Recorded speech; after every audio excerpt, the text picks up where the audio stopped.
پھر ایک وقت ایسا آیا تھا، میری ساس تو عائشہ کو دیکھ دیکھ کر جینے لگی۔ یوں عائشہ 2 سال کی ہو گئی اور اس کی دادی اس سے کہتی ہے، پیاری عائشہ، دعا کرو کہ اب جلدی سے تمہارا بھائی آ جائے، کیونکہ بھائی تو بہنوں کا سہارا ہوتے ہیں۔ یہ بات سن کر عائشہ دعا کے انداز میں ہاتھ اٹھا لیتی اور میں اس کے ایسا کرنے پر تڑپ اٹھتی۔ میں ان دنوں پھر امید سے تھی اور اس بار تو میں خود بھی دعا کر رہی تھی کہ میرا بیٹا ہو جائے، کیونکہ اگر اس بار بھی بیٹا نہیں ہوا تو میری ساس تو مجھے گھر سے ہی نکال دے گی۔ پھر وقت تیزی سے گزرنے لگا۔ میں نے گاؤں کے کئی درباروں پر جا کر منت مانی کہ اس بار میرا بیٹا ہو تاکہ میری ساس مجھے گھر سے نہ نکال دے۔ لیکن اس رات جب میں نے دوسری بیٹی کو جنم دیا تو مجھے یقین ہو گیا کہ اب مجھے گھر سے نکال دیا جائے گا، اور وہی ہوا۔ میری ساس نے میری بیٹی کا خیال تک نہیں کیا اور مجھے میکے بھیج دیا، اور پھر مجھے لینے تک نہیں آئی۔ یہ دیکھ کر میرے گھر والے پریشان ہو گئے اور انہوں نے میرے سسرال والوں سے بات کی۔ اگرچہ میری ساس بہت ہی بغیرت عورت تھی، مگر وہ گاؤں والوں کے دباؤ میں آ گئی اور یوں میں اپنے گھر واپس آ گئی۔ مگر میری ساس نے مجھ سے سیدھے منہ بات نہ کی۔ عائشہ نے تو اپنا آپ دادی سے منوا لیا تھا، مگر میری دوسری بیٹی کو اس نے دیکھا تک نہیں۔ وہ بیچاری سارا دن کمرے میں پڑی رہتی اور ساس مجھ سے سارا دن گھر کا کام کراتی تھی۔ ایسا لگتا تھا کہ میری ساس مجھ سے نا امید ہو گئی تھی، اس لیے تو اس نے مجھے بہو کے بجائے اس گھر کی نوکرانی سمجھنا شروع کر دیا تھا۔ میں کسی نوکرانی کی طرح سارا دن کام کاج میں لگی رہتی تھی اور تب کہیں جا کر میری ساس مجھے کھانا کھانے دیتی تھی۔ ایسے میں میری ساس مجھ سے مایوس ہونے لگی اور اس نے دوسرے بیٹے کی شادی کا سوچا۔ اس بار میری ساس نے کہا، اس بار میں اپنے خاندان کی لڑکی لے کر آؤں گی، کیونکہ یہ میرے خاندان سے ہوگی اس لیے لڑکے ہی پیدا کرے گی۔ میں جانتی تھی کہ یہ بات اس نے مجھے سنانے کے لیے کہی تھی، مگر خاموش رہی۔ اگر میری دیورانی آ کر اس گھر کو بیٹوں سے بھر دے گی تو اس بات سے مجھے بھی خوشی ہوگی۔ مجھے اللہ سائیں سے پوری امید تھی کہ وہ جلد ہی مجھے بھی ایک بیٹا دے گا، مگر تب تک میں اس کی دی ہوئی نعمتوں کی ناشکری نہیں کر سکتی تھی، اس لیے میں اپنی بیٹیوں کی پرورش اچھے انداز میں کرنے لگی۔ مگر اس بار میری دوسری بیٹی پیدا ہوئی تو وہ بہت کمزور تھی۔ میں نے اپنے شوہر سے بات کی تو اس نے کہا کہ اماں کے ساتھ کسی ڈاکٹر کے پاس چلی جاؤ، مگر ساس کے پاس ان دنوں بالکل وقت نہیں تھا۔ وہ تو نئی بہو کے گھر کے چکر لگا رہی تھی۔ میرے دیور کی شادی کی تیاریاں شروع ہو گئیں۔ گھر میں بہت سے کام تھے جو مجھے ہی کرنے تھے۔ میری ساس تو بازاروں کے چکر کاٹ رہی تھی، اس کے پاس پیسے کی کمی نہیں تھی، مگر وہ اپنے فائدے کے لیے پیسہ استعمال کرتی تھی اور یہی اس کی بری بات تھی۔ وہ انسان کو انسان ہی نہیں سمجھتی تھی۔ اس نے میری شادی پر بھی ایسا ہی کیا تھا۔ اس نے میرے ناز نخرے اٹھائے تھے، مگر جیسے ہی اسے پتہ چلا کہ میں اس کے کسی کام کی نہیں تو اس نے مجھے گھر کے ایک کونے میں پھینک دیا۔ میں دعا کر رہی تھی کہ میری دیورانی اس کے لیے فائدہ مند ثابت ہو، ورنہ مجھے امید تھی کہ وہ اسے بھی ایک کونے میں پھینک کر تیسری سے امید باندھ لے گی۔ مجھے معلوم تھا میری ساس بہت ظالم تھی، اسے کسی کا درد محسوس نہیں ہوتا تھا۔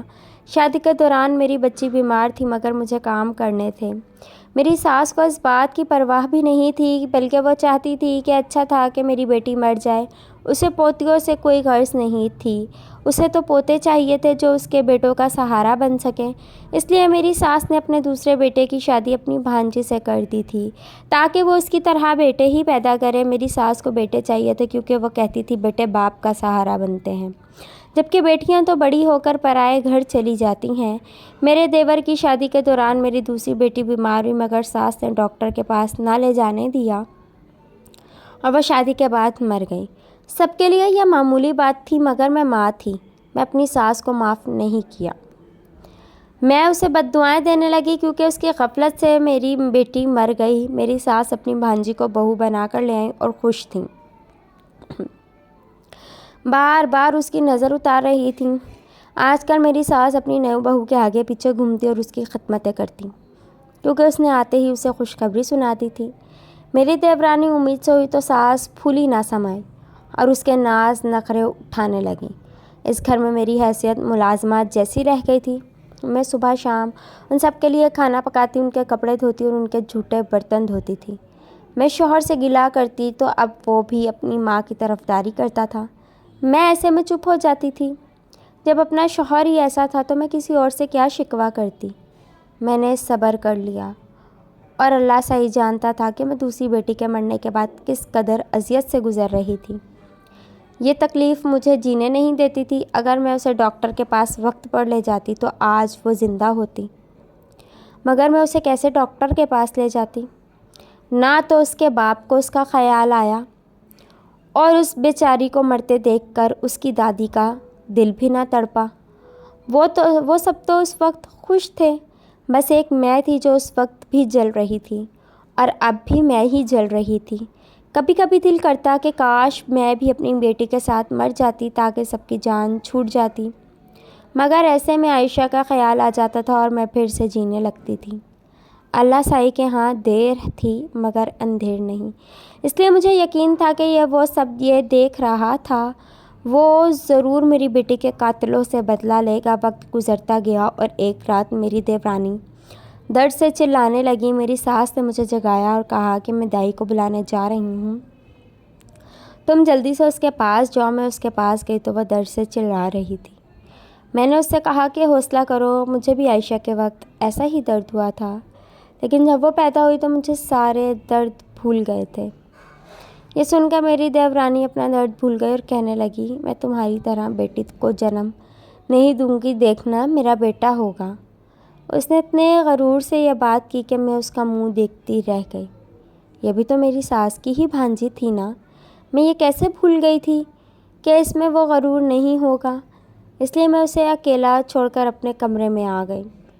وہ زندگی اور موت کی کشمکش میں تھی، مگر اس حالت میں بھی کیسی مغرور ہو رہی تھی۔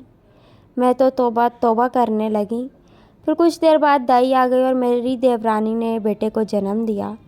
میری ساس خوشی سے اڑنے لگی، آخر کار اس کا پوتا اس دنیا میں آ چکا تھا۔ اس نے سب گھر والوں کو یہ خوشخبری سنائی اور اندر کمرے میں چلی گئی، مگر کچھ دیر بعد میری ساس روتے چلاتے ہوئے کمرے سے نکلی، کیونکہ اس بچے نے دنیا میں آ کر چند سانسیں لی اور پھر مر گیا۔ میری دیورانی اور ساس بے بس انداز میں اسے دفنانے کا